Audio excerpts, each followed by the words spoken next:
Fala galera, estamos aí de volta, conteúdo novo essa semana. Essa semana a gente vai tratar sobre a era das soluções extrajudiciais e eu vou apresentar a vocês seis técnicas infalíveis numa mesa de negociação, tá bom?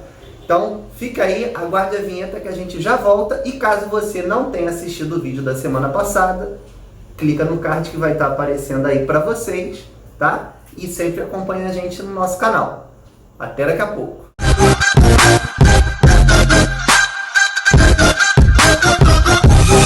Fala galera, estamos de volta aí e a gente vai estar falando hoje sobre a era das soluções extrajudiciais e eu vou apresentar para vocês seis técnicas infalíveis na mesa de negociação, tá bom? A gente entende que esse tema é muito importante, por quê? Porque no século XXI, a gente está tendo cada vez mais disputas no qual a gente não tem ainda uma definição no judiciário de um panorama definido.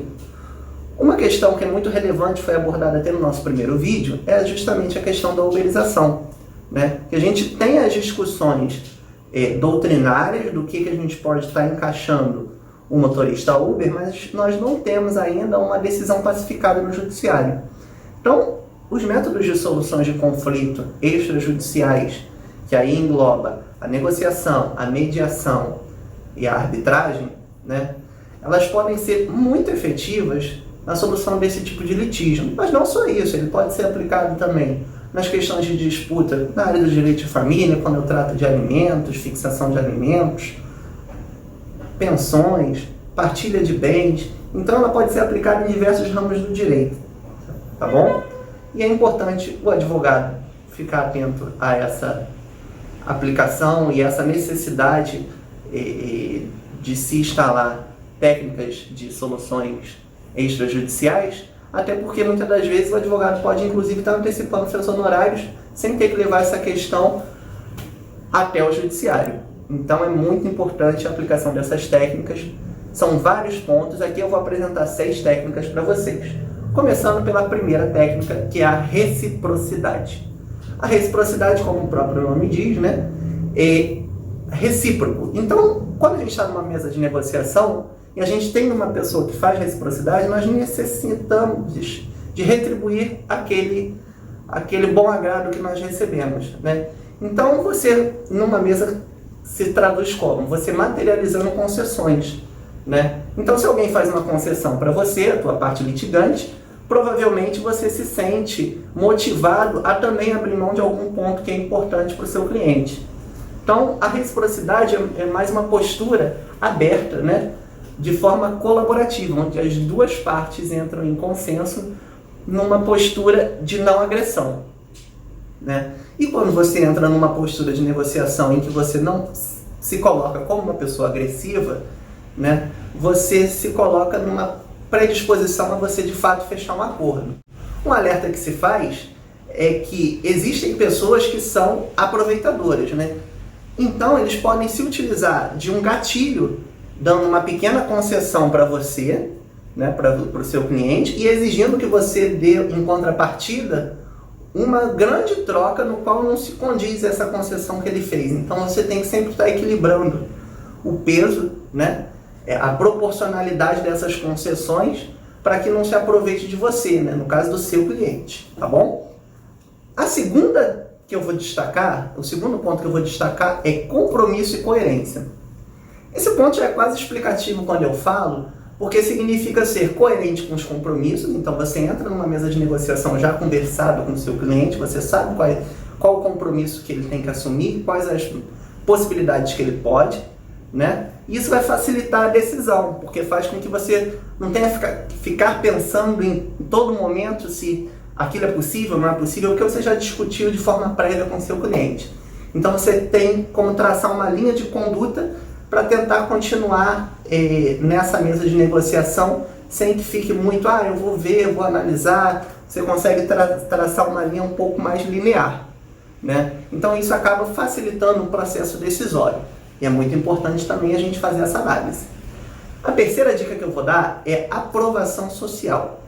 Ou seja, quando você entra numa mesa de negociação, você tem que buscar colocar na mesa de negócios uma situação que seja politicamente correta, vamos dizer assim. né? Que ela seja aceitável não só para a pessoa no qual você está litigando, mas que ela seja aceitável também fora daquela mesa, que seja aceitável dentro da sociedade. Então você tem que demonstrar que aquela tua proposta, ela pode não estar sendo bem aceita por você, mas aqui fora ela vai ser super aceita. Você tem que dar uma ilusão de que aquilo é um efeito manada, ou seja, poxa, todo mundo está concordando que a gente pode fechar aqui, que esse ponto é interessante, isso aqui não é discutido lá fora. Então eu acho que aqui a gente não tem uma discussão, tenta fechar essa questão de ordem. A quarta é a afeição, ou seja, você se colocar no lugar do outro, na posição que você demonstra para o seu litigante que você está disposto a se relacionar, né, com empatia. Isso facilita muito a solução dos conflitos, né, e muitas pessoas acabam por não utilizar. Se coloque no lugar do outro. Entenda que numa mesa de negociação existem também sentimentos que muitas das vezes falam mais alto do que a racionalidade, né? Então, uma coisa que eu vou te falar também, que é a quinta questão, tenha afetividade e se coloque numa mesa de negociação numa questão técnica.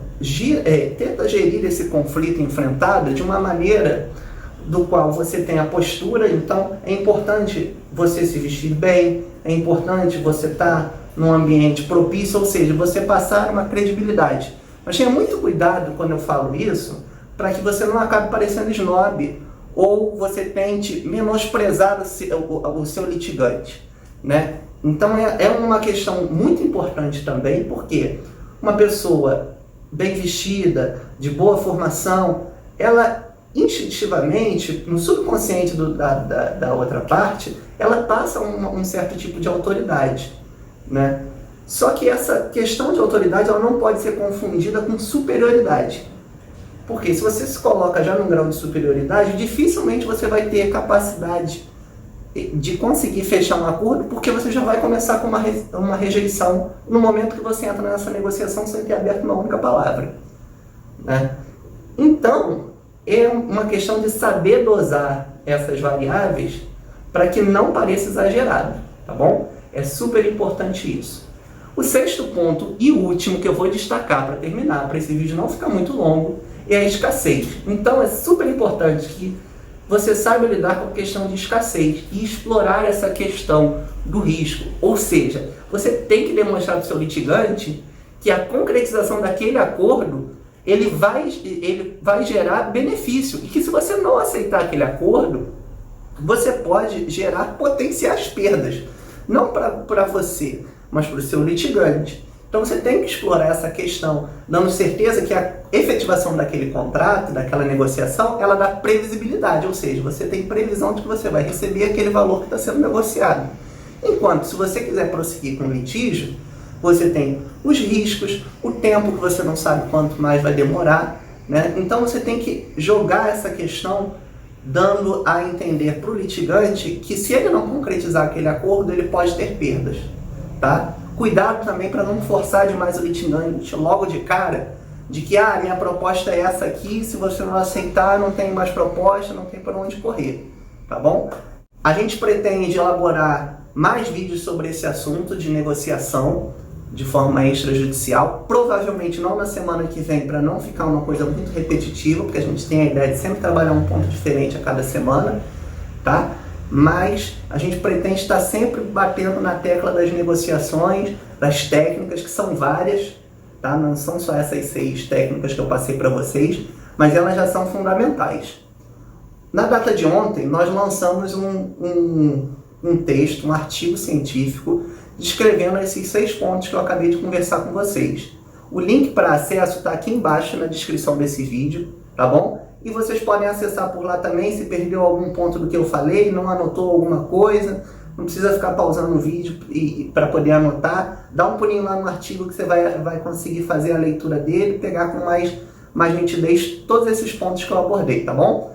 Eu te espero na semana que vem. Se você gostou, se inscreva no canal, deixa o like. Não esquece disso que é importante pra gente, tá bom? E esse é o Jurídico S.A., sempre com um olhar diferente para o direito contemporâneo. Eu sou o João Paulo Muniz Machado e esse foi o tema da semana. Abraço e até semana que vem. Tchau!